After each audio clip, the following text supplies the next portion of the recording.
Today on the Lowdown, a Dancing Room podcast, author Melissa Hart gives us the lowdown on portraying characters with Dancing Room in children's books. Over to you, Hannah and Mara. Thanks, Jody. Hi, and welcome to the Lowdown. Do you have more than one child in your family, or does your person with DS have cousins or siblings or attend any kind of group setting? Have you ever thought that the children who interact with your person with Down syndrome might have a unique perspective?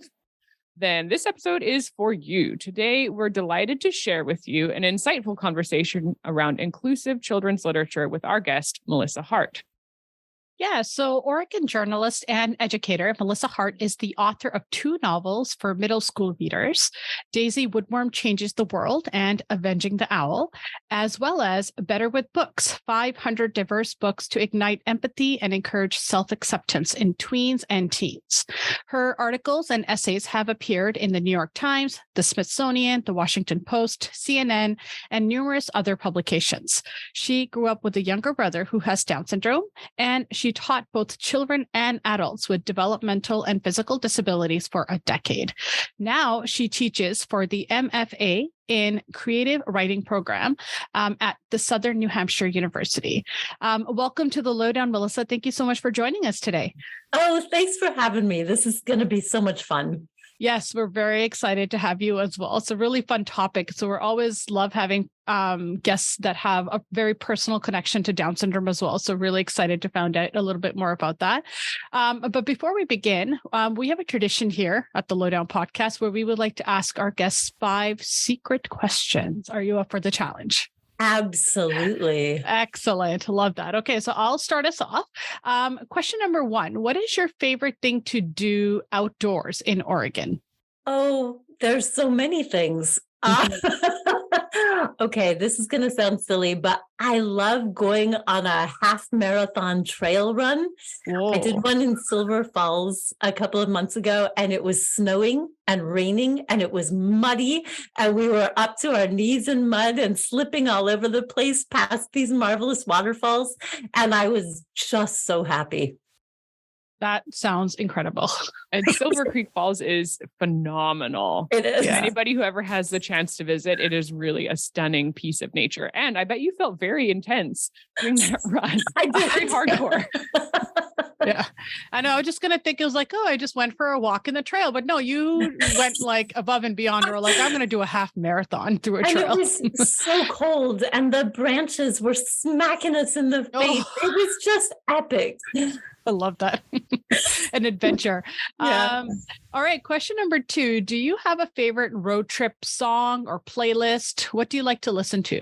You know, I actually do. So my teenage daughter is a dancer. She takes 10 to 12 classes a week. And one of her performance songs was Sophie Tucker's Purple Hat, which we listened to over and over on her 8th grade road trip. They had a big road trip for their final days of 8th grade. Mm-hmm. And so we had that song on repeat with a car full of kids. And it is my ideal road trip and trail running song.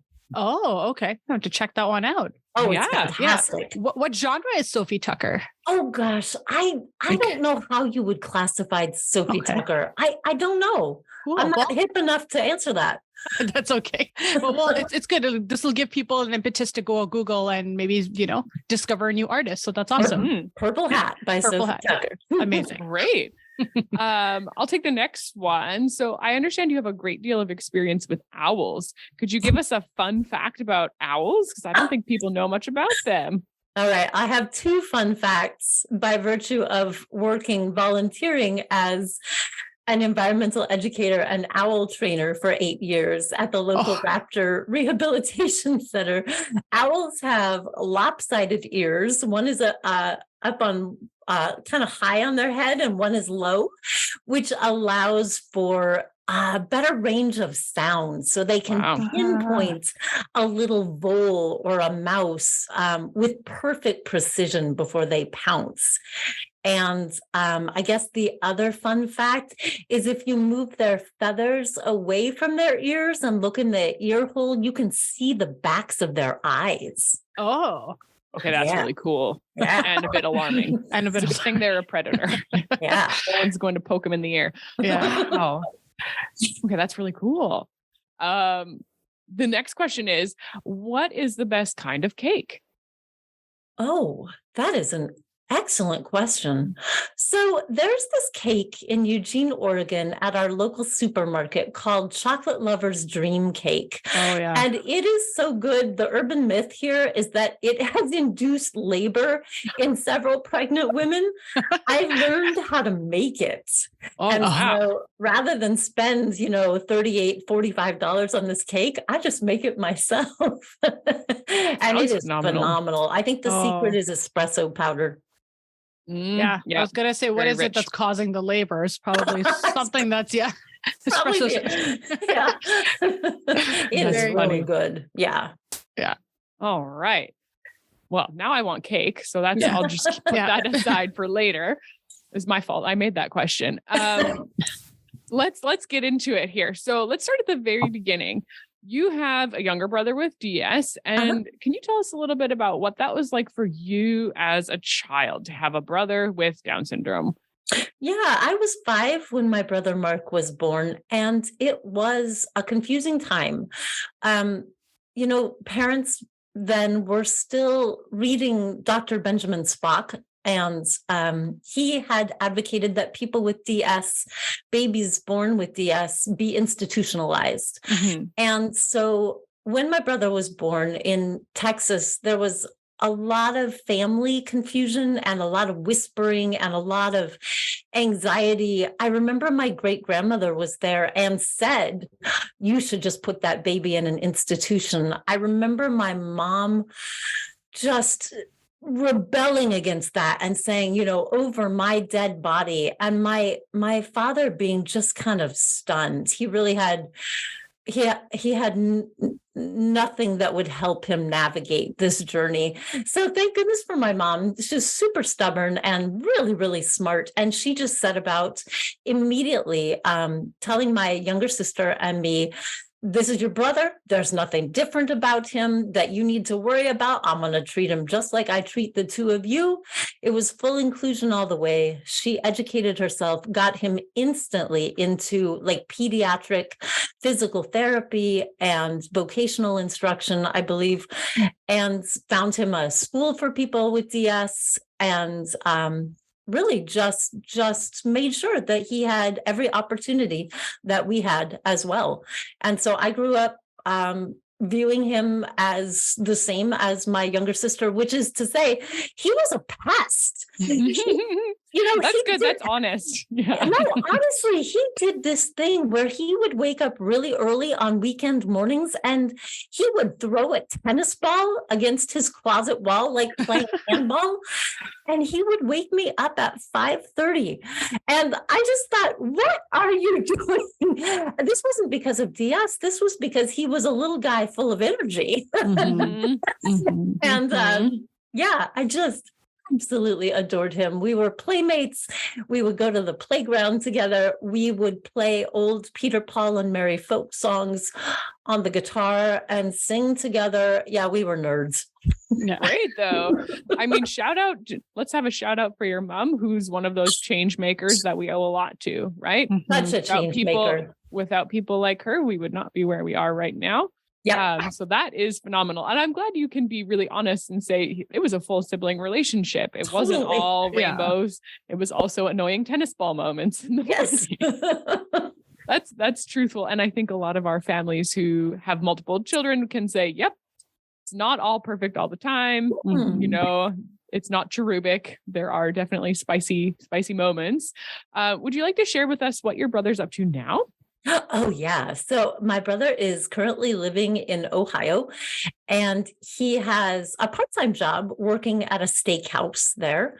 And he also goes to a day program, I think 2 days a week, where he's interacting with other people who have intellectual and or physical disabilities.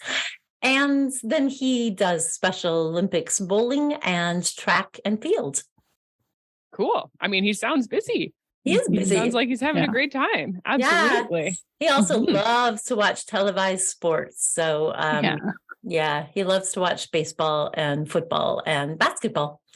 Wonderful. Do you guys still have any routines that you do now that you're adults? Anything? We do.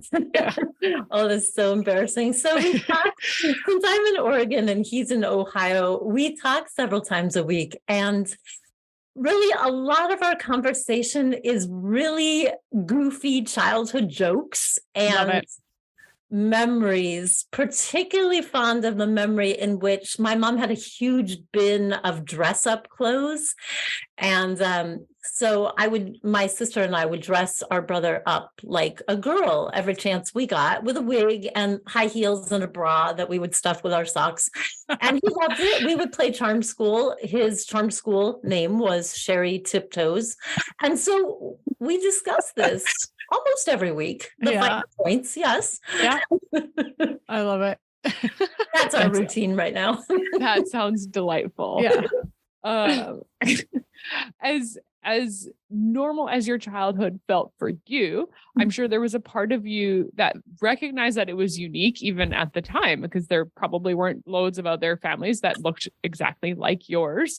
And I'm curious about how you draw on your unique experiences when you're writing to these young audiences and trying to really captivate them.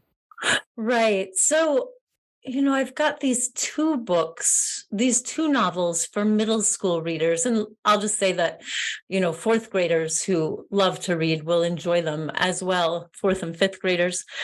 I think in the first book, Avenging the Owl, I was really drawing on my experience of my brother going to a completely separate school from my sister and me. And really the only people with intellectual disabilities that I came in contact with at school were shoved off into this faraway classroom down this dark corridor.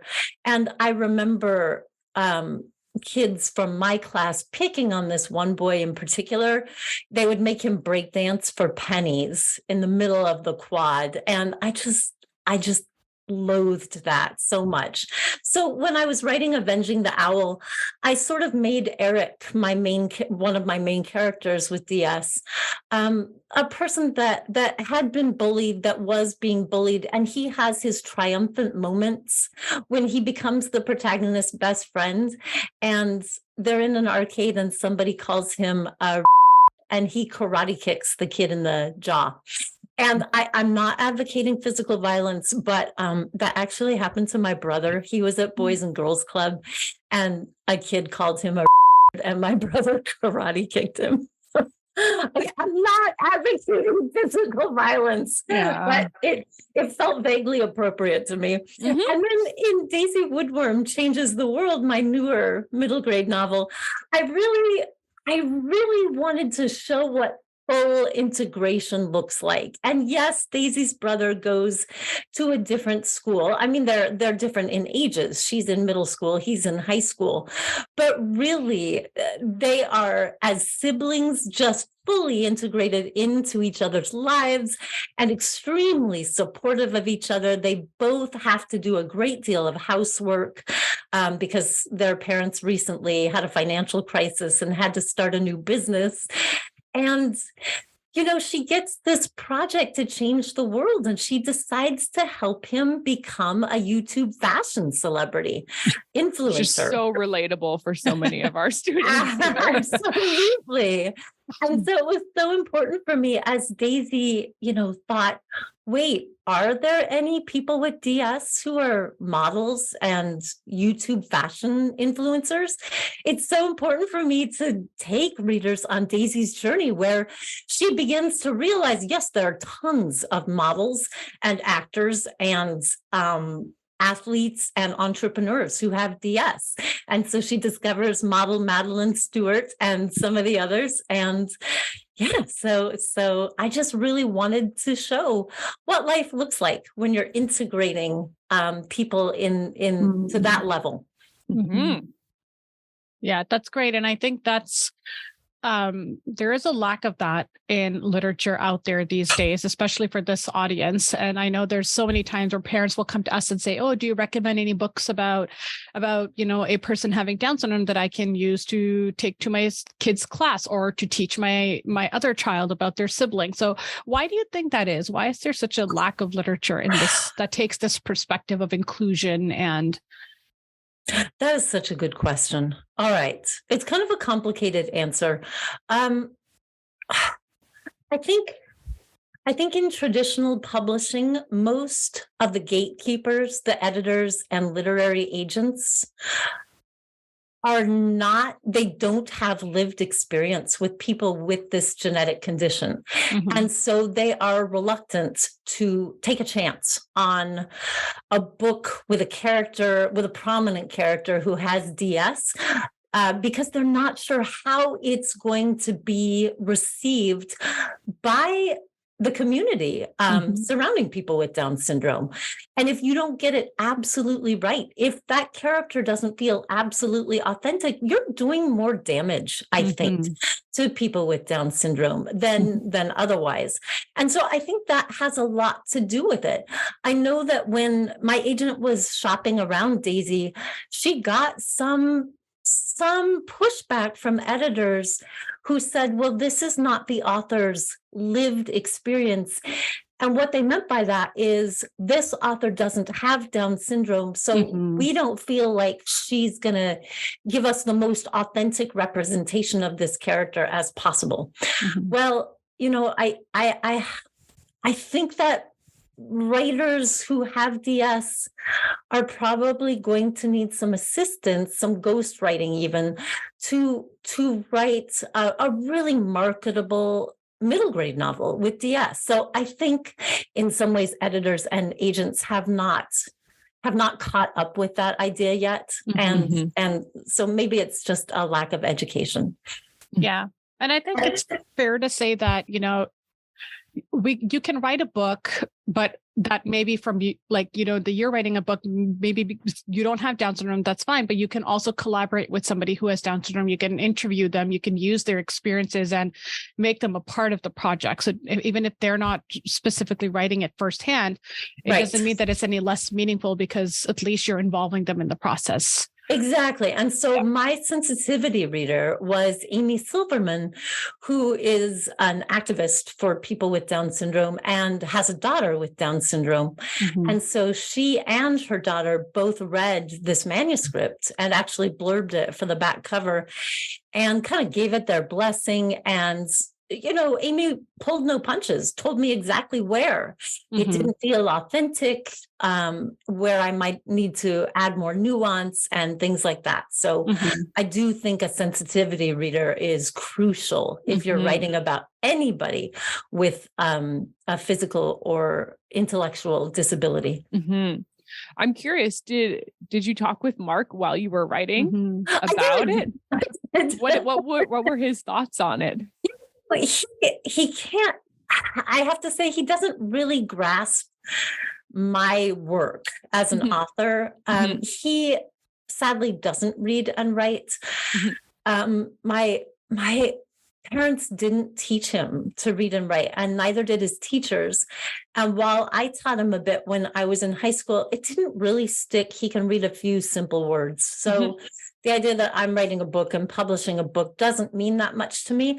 I mean, to him, what means a lot to him is, hey, I need some family memories. Tell me your best family stories. I'd love to put them in this book.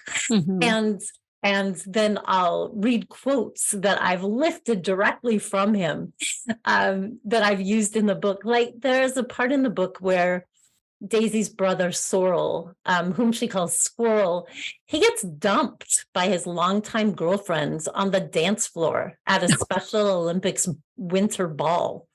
And he goes running out the door. He's heartbroken, and Daisy goes running after him. She's volunteering at the ball. And he says, she broke up with me. She said I'm boring. And Daisy says, there are other fish in the sea. And her brother says, but she was my fish. And I lifted that directly from my brother's own experiences. And he was glad that I found that compelling enough to use in the book. That's so great. She was my fish. Yeah. So what have you noticed over time now in the broader scale of children's literature? Are you noticing that it's becoming a little bit more inclusive with these type of stories? With all types of stories, thank goodness. Over the past, say, 15 years, I'm seeing so much more diversity of characters, of disabilities, of religion and spirituality, of lived experiences. When I was growing up, I swear it was like every protagonist I saw in children's literature was upper middle class and living in Manhattan. Well, that's just not representative of the world as a whole. So there's one organization I got to give a shout out to because they've been doing amazing work in the world of children's lit. That's We Need Diverse Books. And, ever since they were formed, I'm seeing so much more diversity, which is why I wrote Better with Books, actually. I had been homeschooling my daughter, who's adopted Black biracial from foster care with ADHD. And I decided to homeschool her with a curriculum of fiction that included characters that sort of reflected her lived experiences. And I found so many, thankfully, that I decided to compile a book of 500 of these books.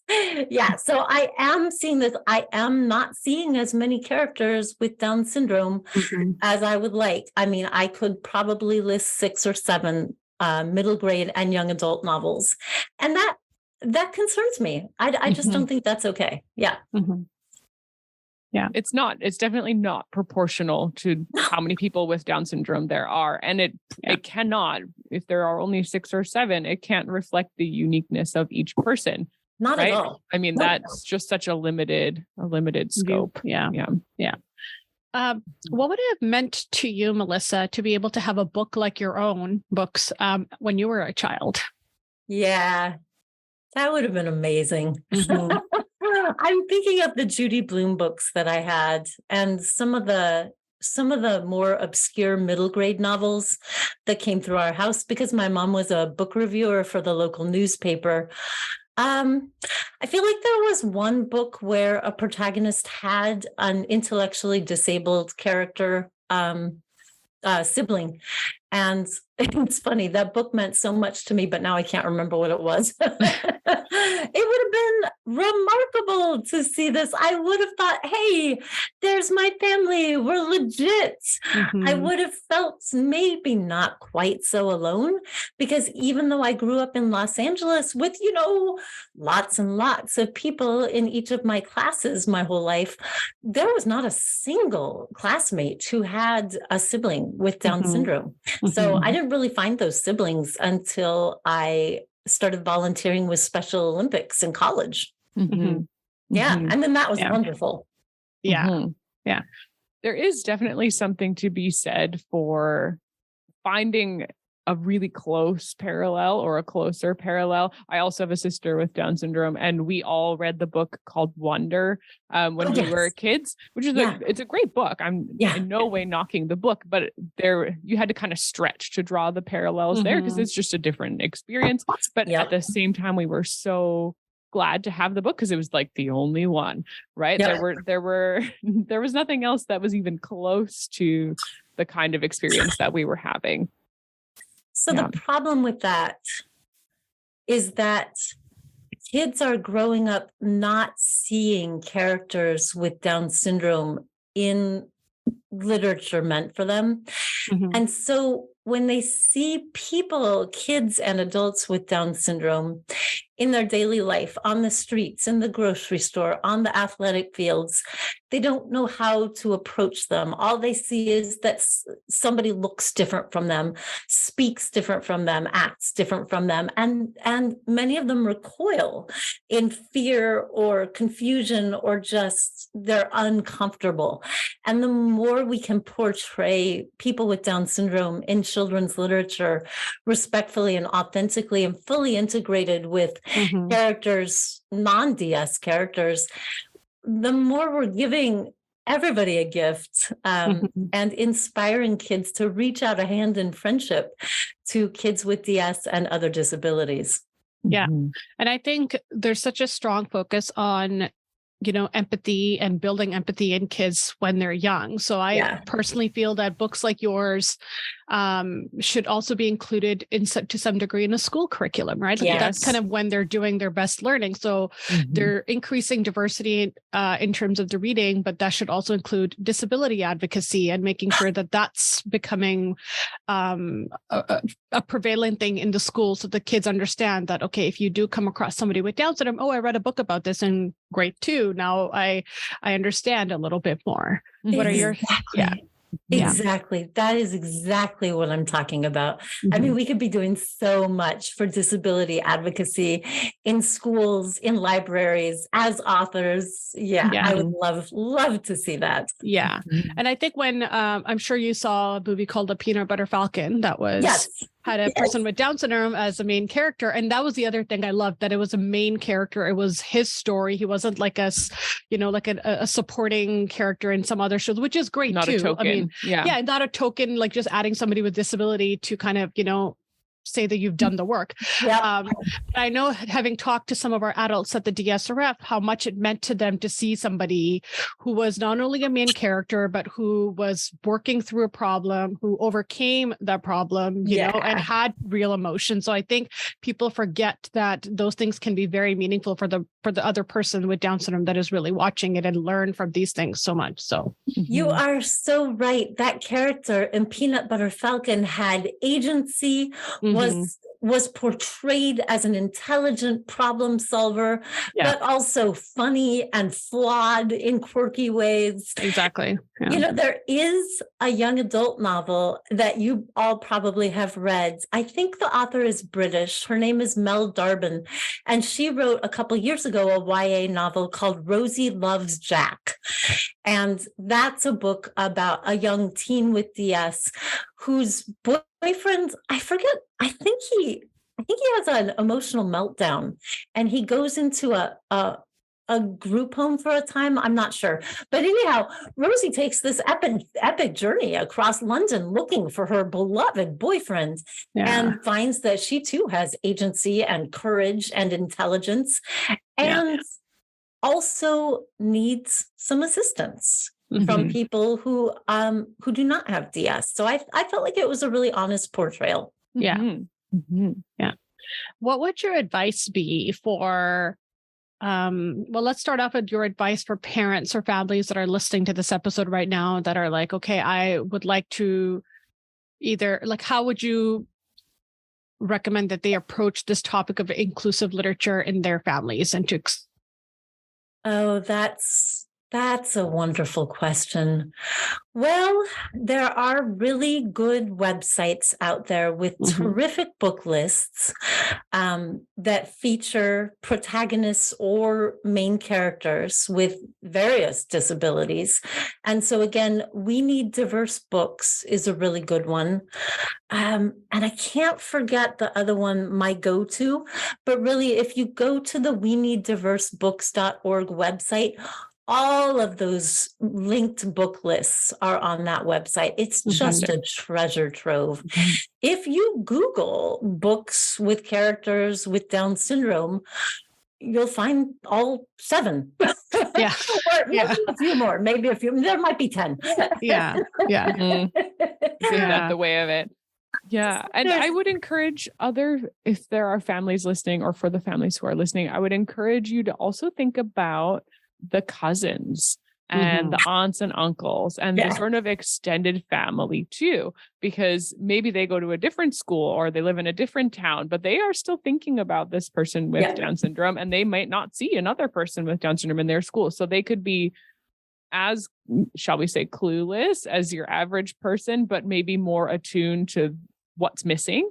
And so these kinds of book recommendations are great for those relatives too. The other thing I would say is do a family book club. When I Yeah. was writing Better with Books, I came across all sorts of parents who the family takes turns choosing a book, Yeah. kids and parents, and everybody reads the same book Yeah. across the generations. Yeah. That's great. I think that's such an important point, because I think having a child or a sibling read a book is one thing, but then opening up the opportunities to discuss, to talk about it, what you liked, what you didn't like. Like, I think it needs to go beyond just flipping through the pages and reading it and being like, okay, check mark, but like, let's talk about it. It is an important topic. So I think that will be an interesting little, component to it as well.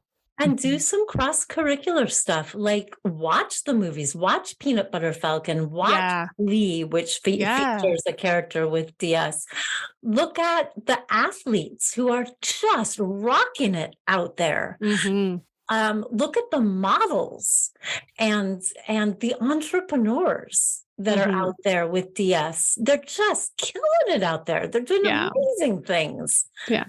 And I think that's one area also where I would love to see more is because we have so many of our adults and teens that go through that phase of not wanting to have Down syndrome or don't like having Down syndrome. So we need those books out there that kind of help them understand that they're capable of anything, right? So when you have books about Madeline Stewart or about Chris Nikitsch or about, all these amazing people that are doing amazing things, I think that's also a niche in literature that I would love to see. It's like these pump up books for our population with Down syndrome, for them to read and understand that they are represented in other areas. You're so right.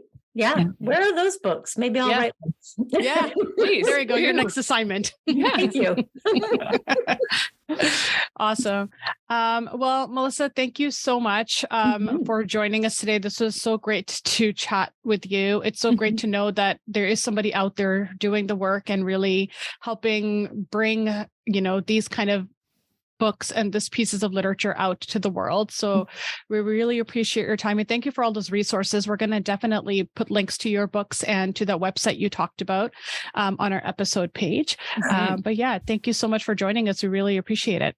Oh, it's my pleasure. And I'll email you a list of the titles that I'm talking about, those 7 titles as well. That'd be great. We do have people listening sort of around the world. So if somebody is international, where can they find your book? Oh, well, it's available in bookstores in, brick and mortar and online all over the world. So, I mean, you can find it in all the traditional online stores. You can also order it from any bookstore and, get your library to carry it as well. So that everybody can read it. Yes, I really encourage people to do that. And librarians tend to be amazing.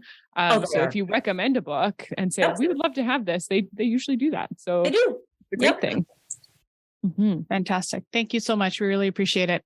All right. Thank you, everybody. Take care. Thank you.